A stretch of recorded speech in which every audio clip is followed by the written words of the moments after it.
আসসালামু আলাইকুম ওয়া রাহমাতুল্লাহি ওয়া বারাকাতুহু। ইন্নাল হামদালিল্লাহি ওয়াহদা ওয়াসসালাতু ওয়াসসালামু আলা মান লা নাবিয়্যা বা'দা আম্মা বা'দ।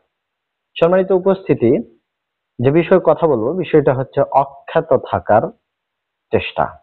সালাফরা আমল করতেন, প্রকাশ করতেন না। গোপনীয়তার সহিত ইবাদত আমল করার সর্বাত্মক চেষ্টা করতেন। এমন একটা উপমা উদাহরণ আপনাদের সম্মুখে উপস্থাপন করছি। উমাইয়া সেনাপতি মাসলামা ইবনে আব্দুল মালিক রাহিমাহুল্লাহ, তিনি একটা যুদ্ধের সেনাপতি, কিন্তু শত্রুপক্ষের দুর্গ ভেদ করা যাচ্ছে না। তারা দুর্গের দরজা বন্ধ করে দিয়েছে, আর ওপাশ থেকে তীর বৃষ্টির মতো বর্ষণ হচ্ছে।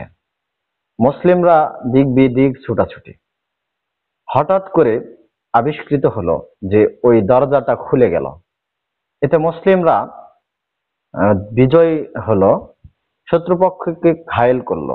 পরবর্তীতে আবিষ্কৃত হলো যে মুসলিমদের কোনো একজন ব্যক্তি সুড়ঙ্গ করে একেবারে দরজা অবধি এসে তাদের সৈন্যবাহিনীকে হত্যা করে দিয়ে দরজাটা খুলে দিয়েছে।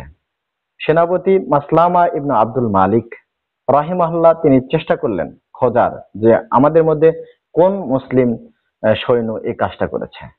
তিনি খুঁজে খুঁজে বের করতে পারলেন না। প্রায় 3 দিন যাবৎ ঘোষণা করলেন, কেউ তার কাছে এসে বলল না যে আমি এই কাজটা করেছি। শেষে সৈন্যবাহিনীকে একত্রিত করে তিনি কসম খেয়ে বললেন যে অবশ্যই, কসম দিয়ে বলছি, যে এই কাজটা করেছে তাকে আমার সামনে হাজির হতে হবে।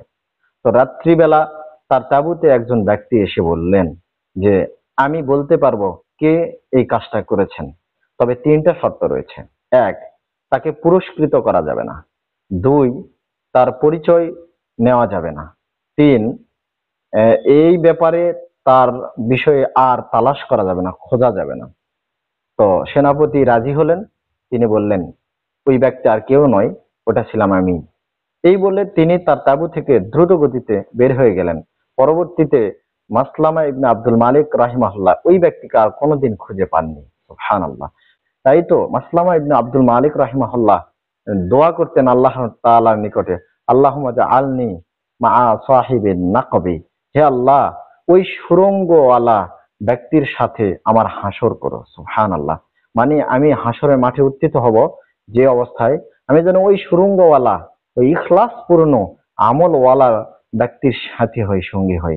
আল্লাহ তাআলা আমাদেরকেও এমনি ভাবে ইখলাস পূর্ণ আমল করা তৌফিক দান করুন। আমিন। ওয়া আখিরু দাওয়ানা আনিল হামদুলিল্লাহি রাব্বিল আলামিন। আসসালামু আলাইকুম ওয়া রাহমাতুল্লাহি ওয়া বারাকাতুহু।